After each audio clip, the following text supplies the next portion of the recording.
이제 이번 주일이 지나면은 뭐 24, 25 이제 성탄 전야제도 있고 이제 성탄 우리가 절을 맞이하는데 특별히 누가복음 2장을 통해서 위대한 그 영광스러운 그 기쁨의 소식을 하나님께서는 가장 정말 천한 직종 중이었던 어떤 목자들에게 하나님께서 먼저 전해주셨을까?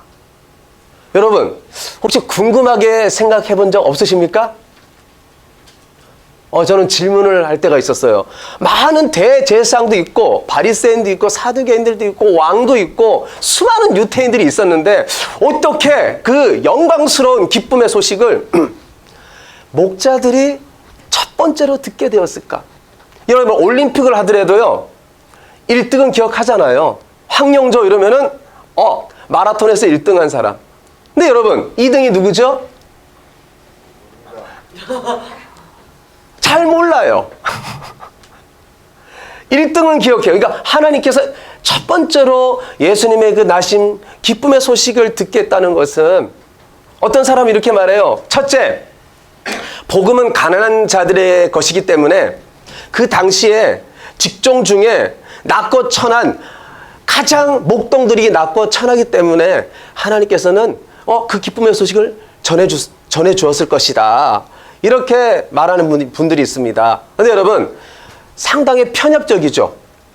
가난한 사람만 복음을 들으면 그럼 여러분 부자는 어떻게 합니까?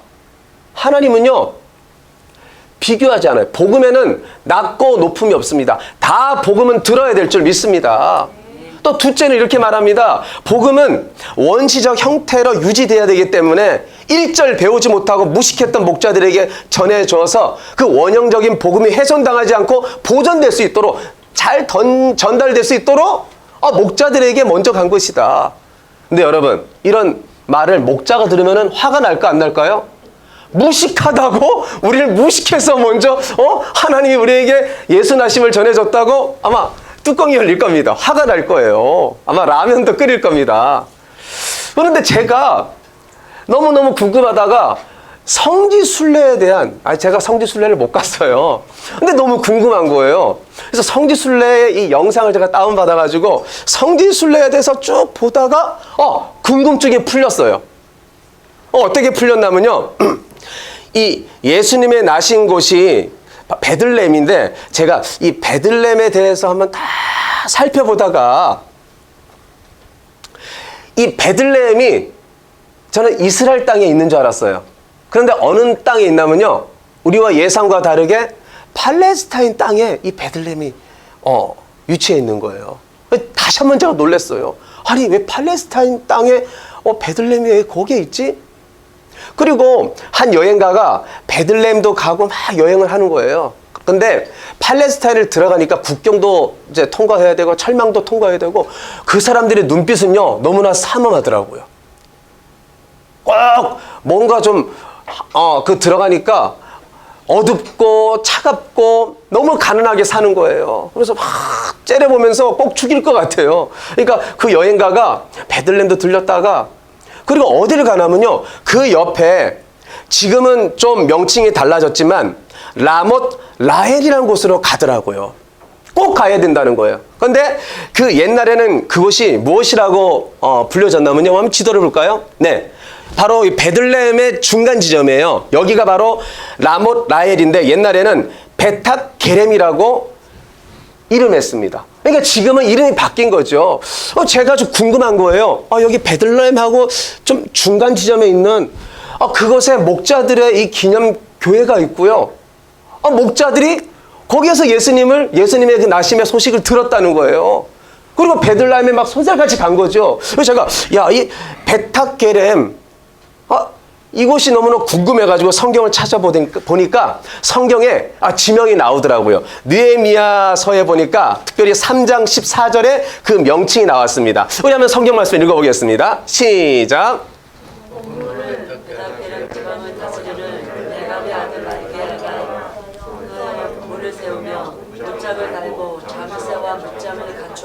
네, 베탁게렘 지방을 누가 다스렸어요? 레갑의 아들들이 다스렸다는 거예요. 근데 여기가요 분문이라고 지금 단어가 나오죠. 이 분문을요, 한국 언어는 잘 모르는데 한자로 하면은 이게 그 배설물을 의미합니다. 그러니까 사람의 똥, 짐승의 똥. 그래서 느헤미야가 1, 2, 3차에 이제 다시 돌아와가지고 성벽을 재건하고 이 레갑 자손들에게 말한 거예요. 너희들은 분문을 세워라. 이게 무슨 문이냐면요, 똥문입니다. 똥문. 배설물이 지나가는. 그러니까 이 레갑 자손들이요, 그것을 들통을 치고 나르는 거예요. 그래서 냄새가 안 나도록 이쪽 문을 향해서 가서 모든 걸 다 처분한 거죠. 그런데 이 레갑 자손들에게 느헤미야가 명령한 거예요. 너희들은 그 일을 하라는 거예요. 저 같으면 안 할 거예요. 아니, 왜 우리가 그 일을 해야 됩니까? 제가 너무나 궁금했어요. 이 사람들이 도대체 어떤 사람이기에 레갑의 아들들에게 명했는데, 이 레갑 사람들은 도대체 누구이기에 느헤미야가 그렇게 하지 못할 일, 좀 천한 일을 시켰을까? 그래서 성경을 찾아보니까 모세의 장인이 바로 이드로입니다. 근데 이드로가 어디에 속한 사람이었냐면요, 레갑 족속이었습니다. 그리고 이 레갑 족속은 겐 족속에 들어간 사람들이었어요. 그러니까 이 레갑 족속은 이스라엘 지파에 들어간 사람입니까? 아니 이방인입니까? 이방인이었어요. 이방인. 근데 모세가 그 당시에 이드로나 그 함께한 많은 그 가족들이 대장장이 일을 하면서 쟁기도 잘 만들고 광야길에는요 너무나 화난 거예요. 그러니까 애걸을 했습니다. 우리랑 함께 가자고. 우리와 함께 가서 길잡이도 해주고 우리에게 쟁기도 만들어주면서 우리와 함께 하자고, 연합하자고 간곡히 부탁했을 때에 그 레갑 족속이 함께 간 거예요. 그리고는 이스라엘 지파에 가지 못할 이방 백성이었는데 바로 이스라엘 지파에 들어가서 연합하였고 그것에 스며든 겁니다. 그런데 이 이방 족속이었던 이 사람들은 허들의 일을 다 시켜도 하는 거예요. 그래, 하겠습니다. 순종하겠습니다. 그리고 모든 것을 정말 감내하는 것을 우리가 엿볼 수가 있습니다. 그리고요, 이 레갑 사람들이 또 어떤 영향력을 주냐면요, 이 레갑 사람들은 너무나 믿음 생활 잘하는 거예요. 하나님 앞에서 말씀대로 순종하고 하나님의 말씀대로 날마다 믿음으로 살아가면서 경건과 의를 보이면서 살아가는 거예요. 근데 이스라엘 백성은 어떻습니까? 선밀이라면서도 하나님 말씀에 순종하지 않고 자기 마음먹은 대로 살아가는 거예요. 그러자 예레미야가 하나님께 기도합니다. 하나님 어떻게 하면 좋겠습니까? 이 백성 좀 돌이키게 해주시옵소서. 그럴 때에 우리 하나님이 예레미야를 통해서 한 제안을 이렇게 제안을 합니다. 우리 예레미야 35장 2절 말씀 다 같이 읽어볼까요? 시작. 너는 레갑 사람들을 하여서 그들에게 말하고 그들을 여호와 집 한옥으로 들어가 물을 마시게 하라 하시니라. 레갑 사람들이 있는데 이거 이방인이지 않느냐? 그러니까 그들을 초대해라. 여기 여호와의 집은요 성전을 의미합니다. 한 방은 학자들이 연구해 보니까 레위 지파 중 찬양대원들이 머물렀던 이 관리하는 방이 있었대요. 그러니까 구별된 방이죠. 그것으로 불러다가 초대해서 포도주를 마시게 하라는 거예요. 대예언자고 예레미야가 이렇게 해 이렇게 제시하면은 순종할 줄 알았어요. 근데 웬일입니까? 마시라고 했을 때 이 레갑 사람들이 예레미야 35장 5절로 11절에 보니까 이렇게 고백을 하는 거예요. 우리 한번 다 같이 읽어보겠습니다. 시작. 내가 레갑 사람들의 후손들 앞에 포도주가 가득한 종지와 숫자를 두고 마시라고 하네. 그들이 이르되 우리는 포도주를 마시지 아니하겠노라.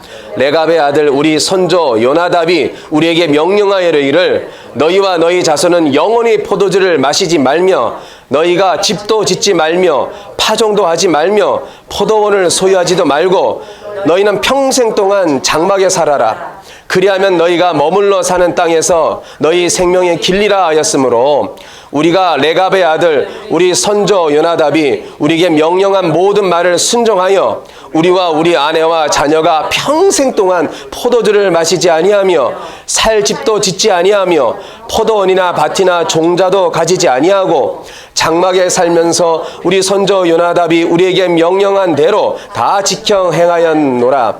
그러나 바벨론의 느부갓네살 왕이 이 땅에 올라왔을 때에 우리가 말하기를 갈대인의 군대와 수레인의 군대를 피하여 예루살렘으로 가자 하고 우리가 예루살렘에 살았노라. 마시라고 했을 때에 이들은요, 선조 요나답이 3가지를 금했다는 거예요.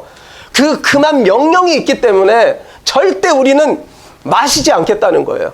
그러니까 선조 할아버지, 그러니까 증조 할아버지, 그냥 할아버지, 우리 아버지가 말한 것이 있다는 거예요. 그것이요, 10년 전 얘기도 아니에요.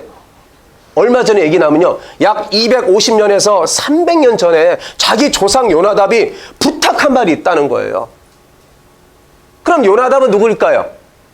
구약 성경에 이런 이름으로 나옵니다. 여호나답. 다 같죠? 여호나답. 이 여호나답은요, 요나답하고 똑같은 이름입니다. 이 요나답은 북쪽 이스라엘에 이 예후 장군이 있었어요. 근데 예후 장군이 이스라엘이 너무 타락하는 거예요. 그러자 이 아합이 세운 그런 우상과 모든 것을 타파하기 위해서 이스라엘의 영적 정화 운동을 펼칩니다. 그래서 우상을 섬기는 사람들 다 쓸어버려요. 그 이후에 이 예후 장군이 이제 왕이 되는 거예요. 왕이 돼가지고 겸손하고 진실하게 하나님 앞에 기도하면서 잘 정치를 할 줄 알았는데 이제 권력이 지어지고 명예가 오고 그러니까 이 사람의 마음이 싹 변하는 거예요. 변하면서 이제는 완전히 옛날 그 왕보다 더 이제 완전 타락해 가는 거예요. 급속도로. 그랬을 때에 여러분, 이 요나답이 그거 딱 보고 마음이 이제 확 싫어지는 거예요. 나 저런 사람과 이제는 나가 같이 할 수 없다. 그리고는 나는 권력도 싫고 나는 맛있는 음식도 싫고 나는 즐거움과 향락도 싫고 오직 나는 하나님만 섬기겠습니다. 나는 하나님을 섬기는 그 첫 번째가 그 신앙이 1순위입니다. 그리고는 살던 곳을 떠나서 광야로 가버리는 거예요. 광야로 가서 오직 하나님만 섬기며 살아가는 거예요. 그러면서 요나답이 부탁하는 거예요. 하나님께서 기뻐하시는 것은 바로 무엇이냐? 3가지라는 거예요. 포도 농사도 짓지 말아라. 씨를 뿌리지도 말아라. 포도원을 가꾸지도 말아라. 집을 짓지도 말아라. 유목생을 하지 말라는 거예요. 그럼 여러분, 왜 포도주를 마시지 말아야 될까요? 뭐 술에 취하기 때문에 뭐 윤리적으로는 그럴 수 있어요. 근데 여러분, 이 당시에 왜 포도주를 마시지 말으라고 했냐면은 바알 신전에서 바알을 섬길 때는요, 술을 마셔야 된다고 합니다. 포도주를 진탕 마시고 이제 술에 취하는 거예요. 그러면 바알 신전에는요, 여사제들이 있었대요. 이 여사제들과 성적 관계를 갖는 거예요. 이것이 바로 뭐냐? 바알 신이 기뻐하는 예배였어요.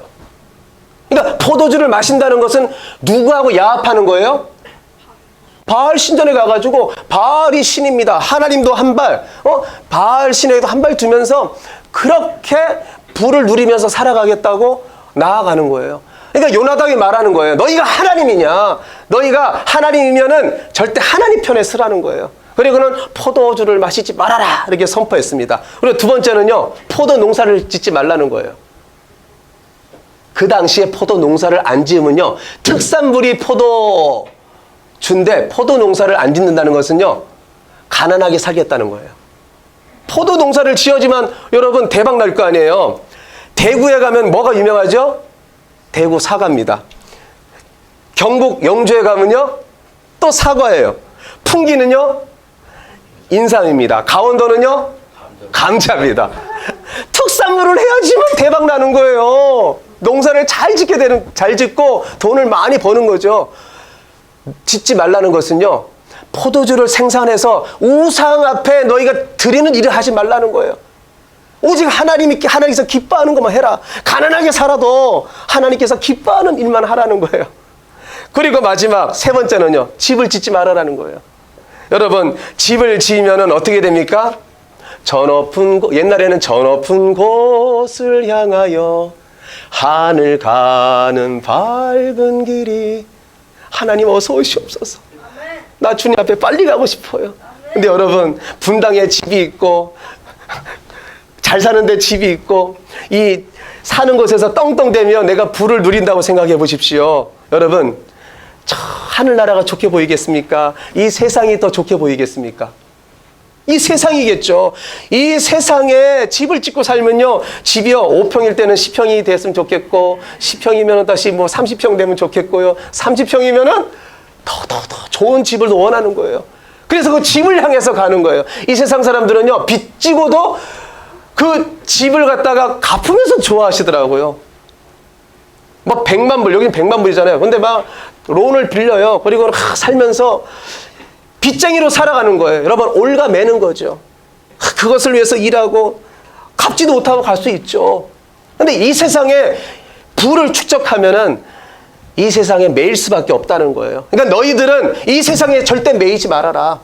오직 하나님만 섬기려면은 집도 두지 말고 너희들은 그 장막을 치면서 너희는 바깥에서 살으라는 거예요.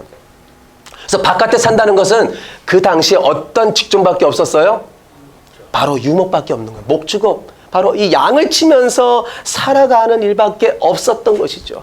그런데 300년 전에 요나답 자기 조상이 말해준 대로 세월이 흘러도 순종하는 거예요.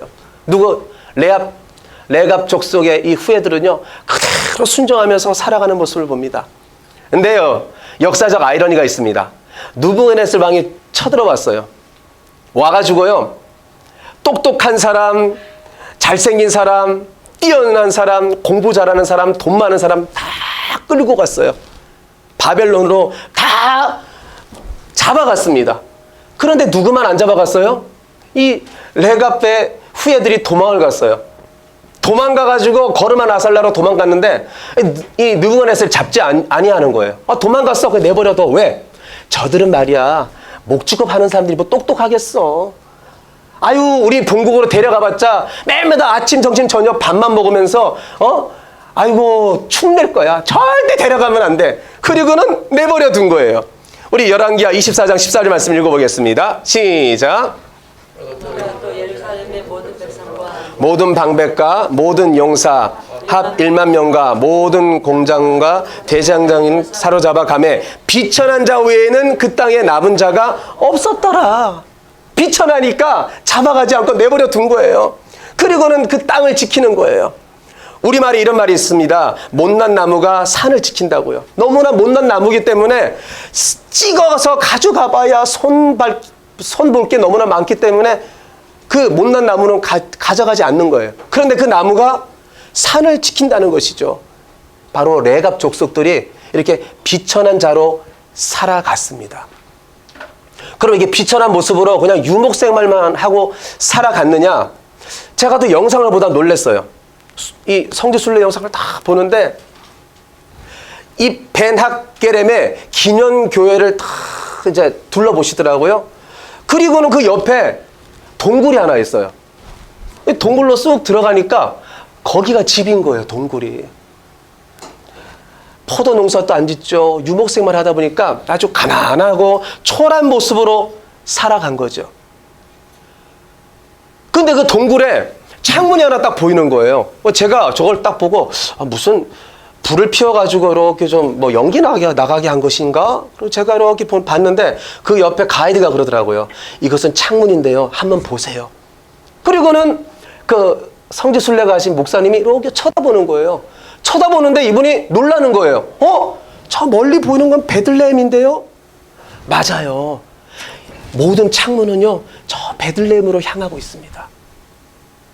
그러니까 이 목자들은 장막을 짓고 동굴에도 살고 천박생활을 했지만 그 창을 다 내놓고 어디를 바라본 거예요?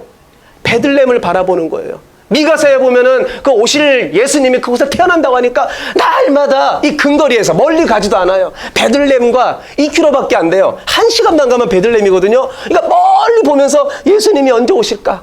예수님이 언제 오실까? 우리는 예수님을 기다려요. 오직 우리는 하나님의 말씀만 믿어요. 우리는 오직 이 세상과 타협하지 않고 우리는 하나님만 의지하고 살아가겠습니다. 네. 여러분, 바로 언약의 말씀을 신실하게 지키고 믿음으로 순종하는 사람은 하나님께서 눈동자같이 바라보시는 줄 믿으시길 바랍니다. 이스라엘 백성 보세요. 2000년 동안요, 떠돌이 삶을 살았습니다.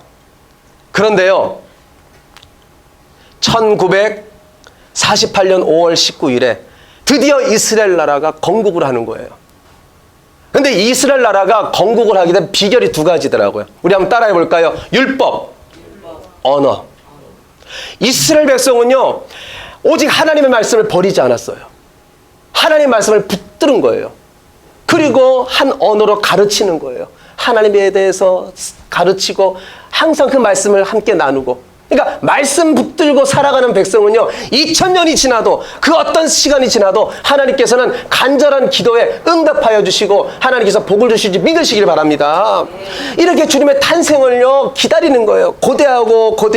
고대했을 때에 오늘 말씀 보니까 천사가 딱 나타나서 우리 다시 한번 예수님의 탄생을 목자들에게 여호와의 사자가 선포했는데 우리 한번 읽어보도록 하겠습니다. 시작. 천사가 이르되 무수하지 말라. 보라, 내가 온 백성에게 미칠 큰 기쁨의 좋은 소식을 너에게 전하노라. 오늘 다윗의 동네에 너희를 위하여 구주가 나셨으니 곧 그리스도 주시니라. 너희가 가서 강포에 쌓여 구유에 누워있는 아기를 보리니 이것이 너희에게 표적이니라 하더니 호련히 수많은 천군이 그 천사와 함께 하나님을 찬송하여 이르되 지극히 높은 곳에서는 하나님께 영광이요 땅에서는 하나님이 기뻐하신 사람들 중에 평화로다 하니라. 저는 300년인 줄 알았어요. 300년보다 더 오래 기다렸는데요. 이 레갑 후손들이 250년 동안 그 예레미야 시대 때 지켰어요. 그게 BC 607년입니다. 근데 이제 기원 후 1세기로 넘어가는 거예요. 제가 따져보니까요, 900년이더라고요. 600년 플러스 300년. 메시아가 올 것이다. 믿음대로 살아야 된다. 순종해야 된다. 이 경건을요, 900년 동안 붙드는 거예요. 여러분 그렇게 변함없이 믿음 생활 할 수 있겠습니까?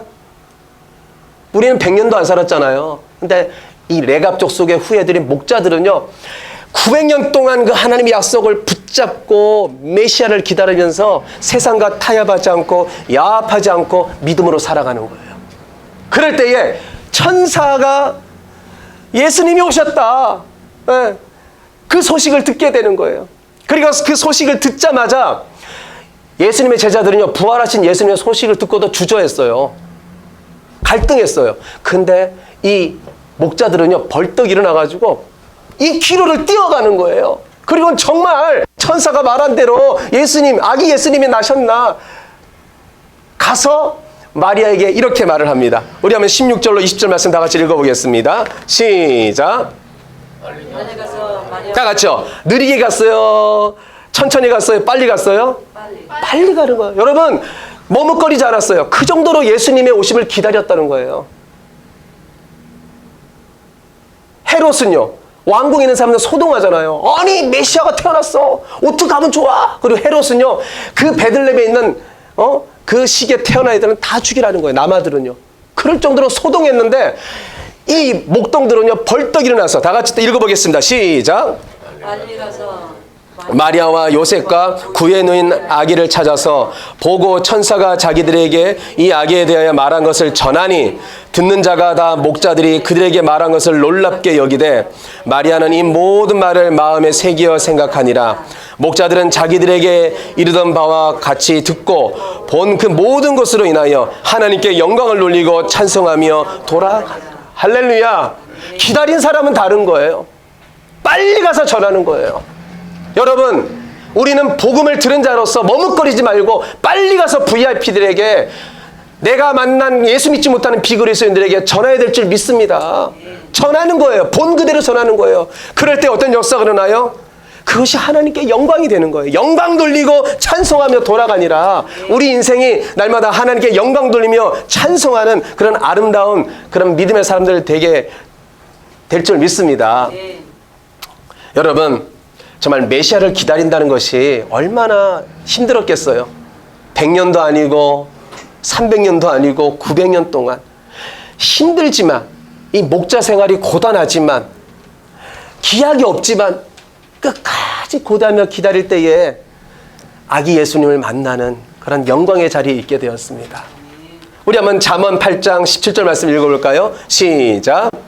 나를 사랑하는 자들이 나의 사랑을 입으며 나를 간절히 찾는 자가 나를 만날 것이니라. 할렐루야. 아멘.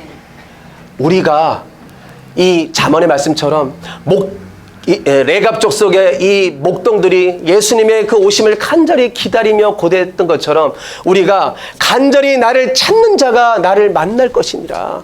우리가요 대충 믿음 생활하면 안 돼요. 주일날도 우리가 그 어떤 자리도 주님의 임재하심을 내가 경험하고 싶습니다.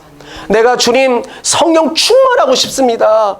아버지, 내가 정말 하나님의 능력을 나타내기를 소원합니다. 나를 써주시옵소서. 예수님 오셨는데 오신 이 예수님을 내가 만방에 담대하게 전하도록 아버지 나를 써주시옵소서. 우리가 말씀대로 살려고 쓰임받고자 열심을 다하여 기도하시기를 바랍니다.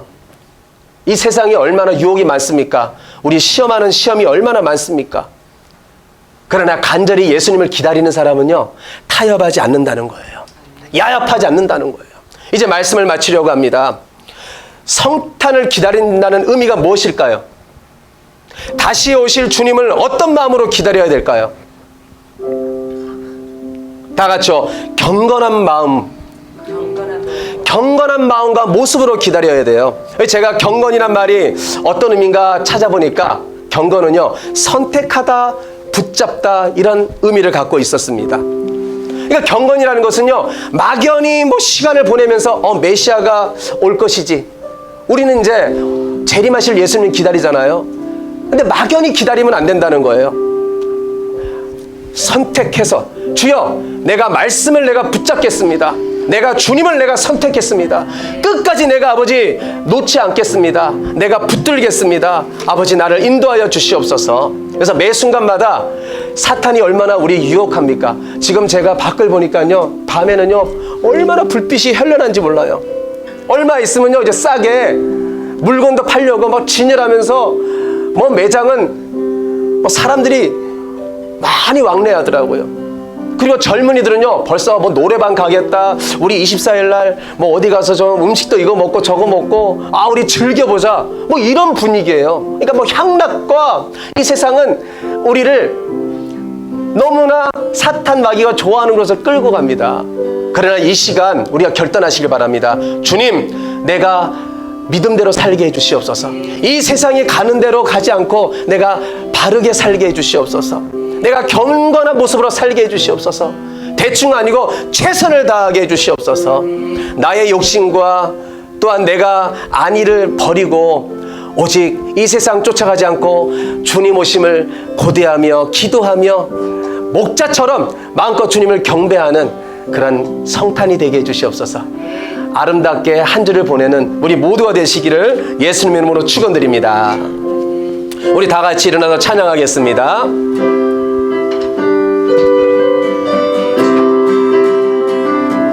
비바람이 앞길 막아도 나는 가리 주의 길 가리, 눈보라가 앞길 가려도 나는 가리 주의 길 가리.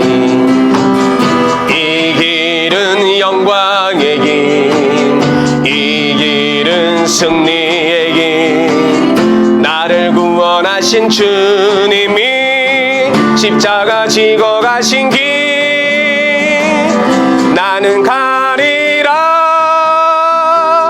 주의 길을 가리라, 주님 발자취 따라 나는 가리라, 나는 가리라 주의 길을 가리라, 주님 발자취 따라 나는 가리라. 험한 파도 앞길 막아도 나는 가리 주의 길 가리, 모진 바람 앞길 가려도 나는 가리 주의 길 가리. 이 길은 고난의 길, 이 길은 생명의 길, 나를 구원하신 주님이 십자가 지고 가신 길, 나는 가리라 주의 길을 가리라, 주님 발자취 따라 나는 가리라,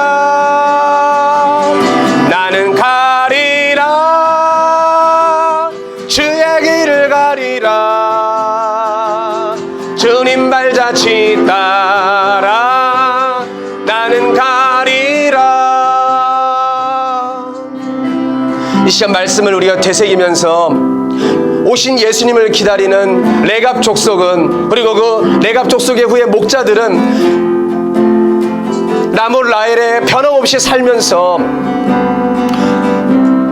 경건하고 또한 이 세상과 타협하지 않고 우상을 섬기지 않고 오직 하나님께서 기뻐하시는 것, 그리고 하나님만 섬기면서 오직 순례의 길, 나그네의 길, 믿음에 간 모습을 우리가 엿볼 수 있습니다.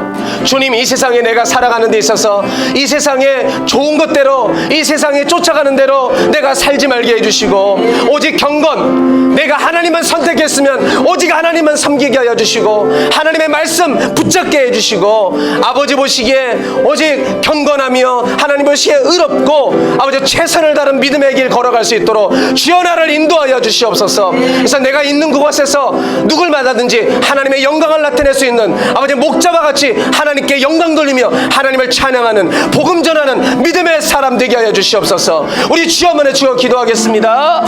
주여.